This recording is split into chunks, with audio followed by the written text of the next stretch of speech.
যখন তোমাদের শাসক বর্গ আল্লাহর কিতাব মোতাবেক ফয়সালা করবে না, আল্লাহর হুকুম মোতাবেক ফয়সালা করবে না, আল্লাহর হুকুম মোতাবেক জীবন যাপন করবে না, মুসলমানের শত্রু হবে, দাদা বাবুদের বন্ধু হয়ে যাবে।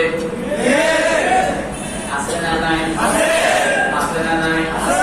এই বাংলাদেশের জমিনে মূর্তির গায়ে আগুন দেওয়ার অপরাধে নানাভাবে অজুহাতে মিথ্যাভাবে তাদেরকে তহমত দিয়ে দুইজন মুসলমানের সন্তানকে মারল, এরপরও আমাদের জবান দিয়ে কোনো রক্ত গরম হয় না। দুইটা বললো আরো দুইজন মরছে, মানে এখন নারাজ কথা বলছেন না? আজকে আমাদের অবস্থা আমাদের কোথায় আছে? প্রশাসনিক জায়গাগুলোতে যায় দেখেন কি অবস্থা।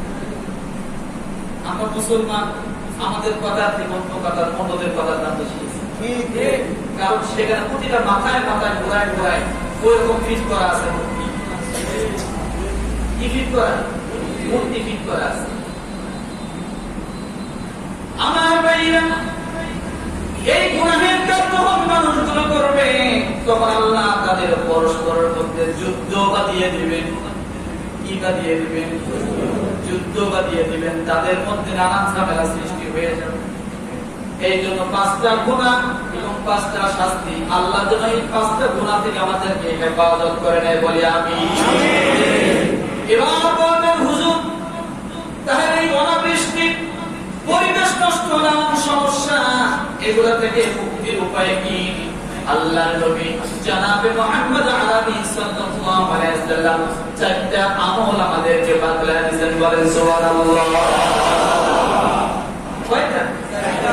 আমরা বৃষ্টি চাই, কথা বলেন, বৃষ্টি চাই। কেমন বৃষ্টি? যে বৃষ্টি দ্বারা আমাদের মঙ্গল হয়, সেই বৃষ্টি চাই। কথা ঠিক না?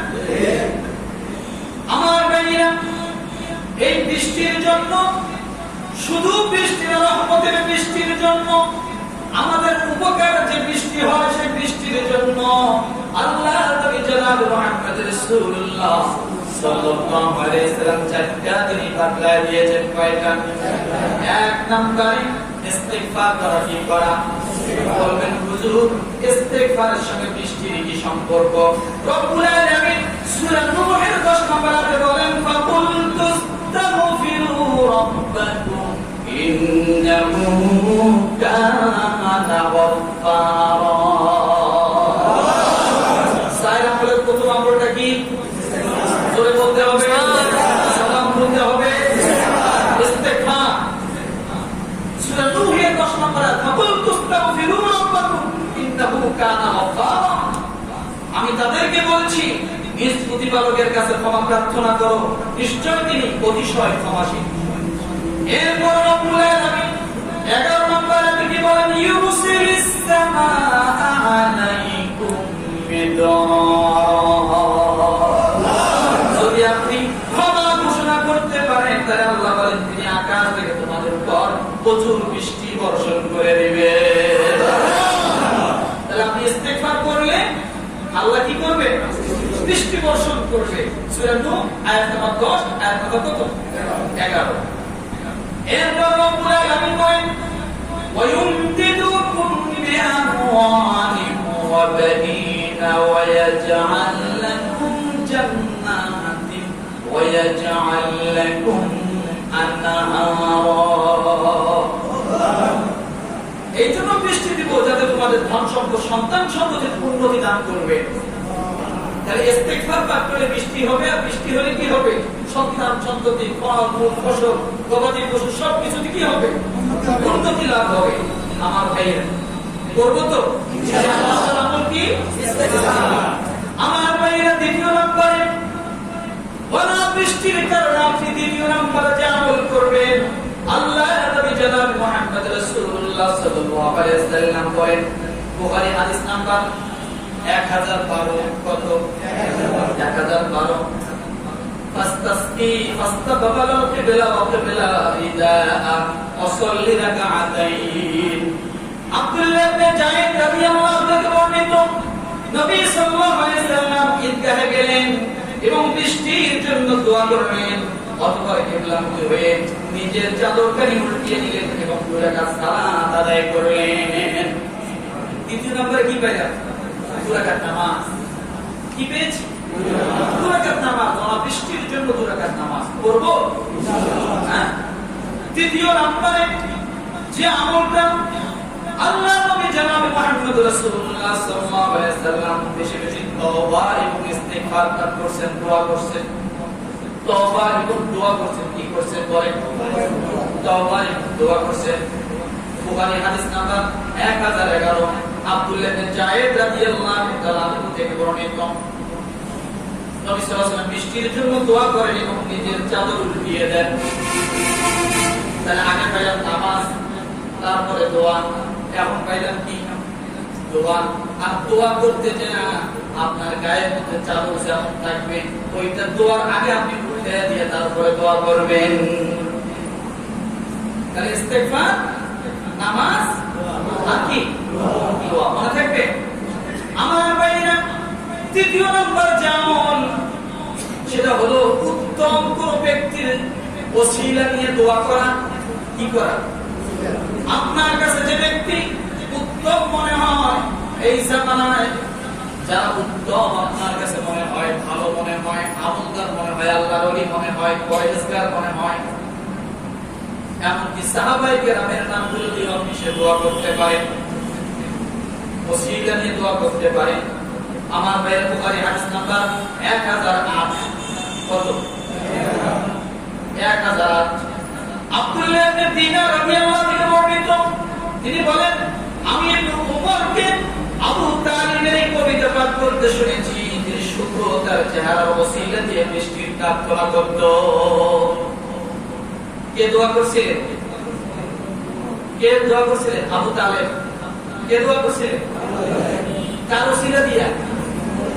রাসূলুল্লাহ সাল্লাল্লাহু আলাইহি ওয়াসাল্লাম ওসিলা দিয়ে দোয়া করছিলেন। আয় আল্লাহ, তোমার যে নবী তার চেহারার ওসিলা দিয়ে আমি দোয়া করি, তুমি বৃষ্টি দাও।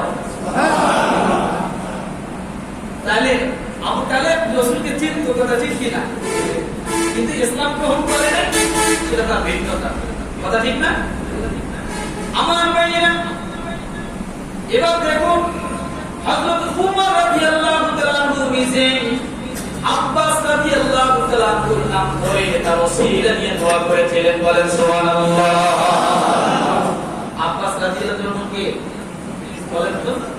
রাসূলের চাচা উমর ইবনে খাত্তাব। উমর রাদিয়াল্লাহু তাআলা নিজে বলছেন যে এখন তো রাসূল নাই, আয় আল্লাহ, রাসূলের চাচা আব্বাস রাদিয়াল্লাহু তাআলা খাতিরে তুমি আমাদেরকে বৃষ্টি দাও। সুবহানাল্লাহ।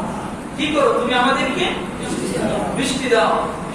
এটা হলো বুখারী হাদিস নাম্বার 1010। উমর রাদিয়াল্লাহু নিজেই আব্বাস রাদিয়াল্লাহু তাআলার ওসিলা বানাইছে। তাই কয় প্রকার পাইলাম? ইস্তেগফার, নামাজ, এরপরে দোয়া, এবং দোয়ার মাঝে ভালো কিছু ওসিলা।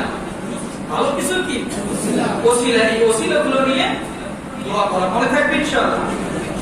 মনে থাকবে? আর বৃষ্টির জন্য আমরা কি দোয়া করবো এবার দেখেন। আল্লাহুম্মা বিসনা। দোয়া মুখস্থ করে। রাসূলুল্লাহ সাল্লাল্লাহু আলাইহি ওয়াসাল্লামের কাছে এক সাহাবী এসে বলছে, এক ব্যক্তি এসে বলছে, ইয়া রাসূলুল্লাহ, বৃষ্টি হয় না, আমরা শেষ হয়ে যাচ্ছি, আপনি আমাদের জন্য দোয়া করুন। তখন রাসূল মিম্বারে খুতবা দিচ্ছিলেন। যখন ওই ব্যক্তি রাসূলের সামনে বরাবর দাঁড়িয়ে কথা বললেন, রাসূল খুতবা করে রাসূল এই দোয়া করলেন, আল্লাহুম্মা বিসনা, আল্লাহুম্মা বিসনা, আল্লাহুম্মা বিসনা। হে আল্লাহ, আমাদেরকে বৃষ্টি দান করুন, আমাদেরকে বৃষ্টি দান করুন, আমাদেরকে বৃষ্টি দান করুন। বুখারী হাদিস নাম্বার 1014। কত? 1014। আবু দাউদ হাদিস নাম্বার 1169। রাসূল সাল্লাল্লাহু আলাইহি ওয়াসাল্লামের কাছে এরকম এসে বলছেন যে আপনি আমাদের বৃষ্টির জন্য দোয়া করুন। রাসূল দোয়া করলেন, আল্লাহুম্মা আসকিনা গায়সান মুগীসান মারিআন মারিআ নাফিআন গায়রা দাররিন আজিলান গায়রা আজিল। এই দোয়াগুলো করতেন, হে আল্লাহ, আমাদেরকে বিলম্ব নয় বরং এক্ষুনি তাড়াতাড়ি আপনি বৃষ্টির ব্যবস্থা করুন এবং কল্যাণময় তৃপ্তিদায়ক বৃষ্টি আমাদেরকে দান করুন। সুবহানাল্লাহ। এই দোয়াগুলো আমরা করতে পারি না? কি বলেন পারি? আল্লাহ তাআলা যেন আমাদের সকলকে এই অনাবৃষ্টির গজব থেকে আমাদেরকে হেফাজত করে, সমস্ত কল্যাণ থেকে আমাদেরকে যেন আল্লাহ হেফাজত করে, আল্লাহ যেন আমাদের জন্য রহমতের বাড়ি বর্ষণ করে, আমাদের জন্য যেন রিজিককে প্রশস্ত করে। সকলে আমিন। আলহামদুলিল্লাহি রাব্বিল আলামিন।